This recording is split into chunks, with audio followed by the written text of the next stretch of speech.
Clip number 1042। इस clip में आप कुरान पाक की सूरह नमल की आयत नंबर 32 से 34 तक की तिलावत, तर्जमा और तफसीर कुरान सिरातुल जिनान समाअत फरमाएंगे। बिस्मिल्लाहिर्रहमानिर्रहीम।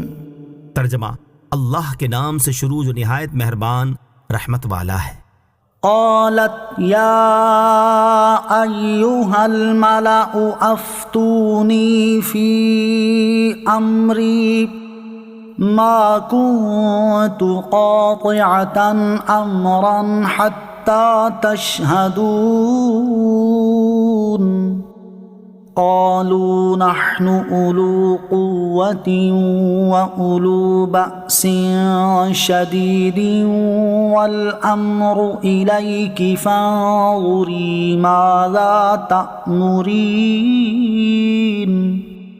तर्जमा, मलका ने कहा, ऐ सरदारों, मेरे इस मामले में मुझे राय दो। मैं किसी मामले में कोई कतई फैसला नहीं करती जब तक तुम मेरे पास मौजूद ना हो। उन्होंने कहा, हम कुव्वत वाले और बड़ी सख्त लड़ाई वाले हैं और इख्तियार तो तुम्हारे ही पास है, तो तुम गौर कर लो कि तुम क्या हुक्म देती हो। औलत, मलका ने कहा। इस आयत और इसके बाद वाली आयत का खुलासा यह है कि मकतूब का मज़मून सुनाकर बिल्कीस अपनी मुमलिकत के वज़रा की तरफ मुतवज्जे हुई और कहा, ऐ सरदारों, मेरे इस मामले में मुझे राय दो। मैं किसी मामले में कोई कतई फैसला नहीं करती जब तक तुम मेरे पास हाजिर ना हो। सरदारों ने कहा, हम कुव्वत वाले हैं और बड़ी सख्त जंग लड़ सकते हैं। इससे उनकी मुराद ये थी कि अगर तेरी राय जंग की हो तो हम लोग उसके लिए तैयार हैं, क्योंकि हम बहादुर और शुजा हैं, कुव्वत तो तवानाई वाले हैं, कसीर फौजें रखते हैं और जंग आजमा हैं। सरदारों ने मजीद कहा कि सुलो या लड़ाई का इख्तियार तो तुम्हारे ही पास है। ऐ मलका, तो तुम गौर कर लो कि तुम क्या हुक्म देती हो। हम तेरी इताअत करेंगे और तेरे हुक्म के मुंतजिर हैं।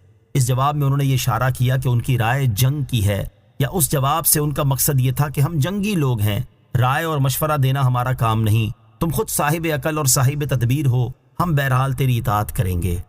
قالت إن الملوك إذا دخلوا قرية أفسدوها وجعلوا أعزة أهلها أذلة وكذلك يفعلون۔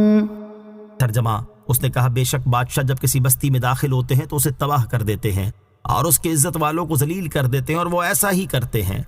औलत, उसने कहा, जब बिल्कीस ने देखा कि ये लोग जंग की तरफ माइल हैं तो उसने उन्हें उनकी राय की खता पर आगाह किया और जंग के नताइज सामने रखते हुए कहा कि जब बादशाह किसी बस्ती में अपनी कुव्वत और ताकत से दाखिल होते हैं तो उसे तबाह कर देते हैं और उसके इज्जत वालों को कत्ल करके कैदी बनाकर और उनकी तौहीन करके उन्हें जलील कर देते हैं। यही बादशाहों का तरीका है। मलका बिल्कीस चूंकि बादशाहों की आदत जानती थी, इसलिए उसने ये कहा, और उसकी मुराद ये थी कि जंग मुनासिब नहीं है, इसमें मुल्क और अहले मुल्क की तबाही और बर्बादी का खतरा